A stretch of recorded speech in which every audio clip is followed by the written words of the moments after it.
ಕರ್ನಾಟಕ ರಾಜ್ಯಾದ್ಯಂತ ಸುಮಾರು 12 ಲಕ್ಷಕ್ಕಿಂತಲೂ ಮೇಲ್ಪಟ್ಟು ಜೀವಂತವಿರುವ ವ್ಯಕ್ತಿಗಳ ಆಧಾರ್ ಕಾರ್ಡ್ ಅವರು ತೀರಿಕೊಂಡಿದ್ದಾರೆ ಎಂದು ಡಿಲೀಟ್ ಆಗಿರುತ್ತದೆ. ಇದರ ಬಗ್ಗೆ ನಾವು ಮೊನ್ನೆ DC ಆಫೀಸಲ್ಲಿ ಅದಕ್ಕೆ ಸಂಬಂಧಪಟ್ಟ ಇಲಾಖೆಯಲ್ಲಿ ಮಾತಾಡಬೇಕಾದ್ರೆ ಇಷ್ಟರವರೆಗೆ ಒಂದು 500 ರಿಕ್ವೆಸ್ಟ್ ಬಂದಿದೆ ಅಂತೆ, ಡಿಲೀಟ್ ಆಗಿದೆ, ಅದನ್ನು ಸರಿ ಮಾಡಬೇಕಂತ. ನಾವು ಅಧಿಕಾರಿಗಳೆಲ್ಲ ವಿಚಾರಿಸಿದಾಗ 45 ದಿವಸದ ನಂತರ ನಾವು ಅದನ್ನು ಸ್ಕ್ರೂಟಿನಿ ಮಾಡ್ತೇವೆ ಅಂತ ಹೇಳಿದ್ದಾರೆ. ಆಗ ನಾನು ಪ್ರಶ್ನೆ ಮಾಡಿದೆ, ನೀವು 45 ದಿವಸ ಅವರಿಗೆ ಸರ್ಕಾರದಿಂದ ಸವಲತ್ತು ಸಿಗಬೇಕಾದ್ರೆ OTPಗೆ ಏನು ಸಮಸ್ಯೆ ಇಲ್ವಾ ಅಂತ. OTP ಬರುವುದಿಲ್ಲ ಅದರಲ್ಲಿ. ಹಾಗಾಗಿ ಇದರಿಂದ ಜನಸಾಮಾನ್ಯರಿಗೆ ತುಂಬ ಸಮಸ್ಯೆ ಆಗಿದೆ. ಮತ್ತೊಂದು ವಿಶೇಷವೇನೆಂದರೆ ಎಲ್ಲ 60 ವರ್ಷದ ಮೇಲ್ಪಟ್ಟ ಮಹಿಳೆಯರ ಆಧಾರ್ ಕಾರ್ಡ್ಗಳು ಡಿಲೀಟ್ ಆದದ್ದು ನಮಗೆ ಮಾಹಿತಿ ಸಿಕ್ಕಿದ್ದು. ಇದರಲ್ಲಿ ಇಲ್ಲಿ ನನ್ನ ಹತ್ರ ಅದರ ಕೆಲವು ಆಧಾರ್ ಕಾರ್ಡ್ ಇದೆ. ಅದರ ಉತ್ತರ ಏನು ಬರ್ತದೆ ಅಂದರೆ ಡಿಸೀಸ್ಡ್, ಅಂದರೆ ಜೀವಂತವಿರುವ ವ್ಯಕ್ತಿಗಳು ತೀರಿ ಹೋಗಿದ್ದಾರೆ ಅಂತ. ಈ ವ್ಯಕ್ತಿಗಳು ಜೀವಂತ ಇದ್ದಾರೆ, ಅವರು ತೀರಿ ಹೋಗಿದ್ದಾರೆ ಅಂತ ಅವರು ಡಿಸೈಡ್ ಮಾಡಿದ್ದಾರೆ.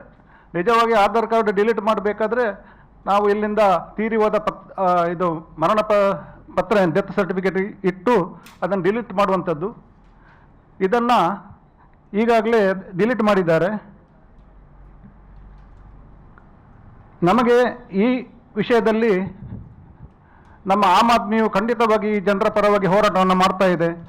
ನಾನು ಮುಖ್ಯಮಂತ್ರಿ ಸಿದ್ದರಾಮಯ್ಯನವರೊಂದು ಪ್ರಶ್ನೆ ಮಾಡ್ತೀನಿ. ನೀವು ಬಡವರ ಪರ ಎಂದು ಹೇಳಿಕೊಂಡು ಬಡವರಿಗೆ ಸಿಗಬೇಕಾದ ಈ ಸವಲತ್ತುಗಳ ಈ ಆಧಾರ್ ಕಾರ್ಡನ್ನು ಡಿಲೀಟ್ ಮಾಡುವ ಮೂಲಕ ನೀವು ಅವರ ಜೀವನಕ್ಕೆ ಕೊಳ್ಳಿಟ್ಟಿದ್ದೀರಂತ ನೇರವಾಗಿ ನಾನು ನಿಮಗೆ ಪ್ರಶ್ನೆ ಮಾಡ್ತಾ ಇದ್ದೀನಿ. ಇದನ್ನು ನಿಜವಾಗಿಯೂ ವಿರೋಧ ಪಕ್ಷಗಳು ಪ್ರಶ್ನೆ ಮಾಡಬೇಕಾದದ್ದು. ವಿರೋಧ ಪಕ್ಷಗಳು ಕೂಡ ಇದರಲ್ಲಿ ಶಾಂತವಾಗಿದೆ, ಏನು ಪ್ರಶ್ನೆಯನ್ನು ಮಾಡ್ತಾ ಇಲ್ಲ. ಹಾಗಾಗಿ ಇದರಲ್ಲಿ ಕೇಂದ್ರ ಸರ್ಕಾರದ ಕೈವಾಡವೂ ಕೂಡ ಇರಬಹುದೆಂದು ನನಗೆ ಅನಿಸ್ತಾ ಇದೆ.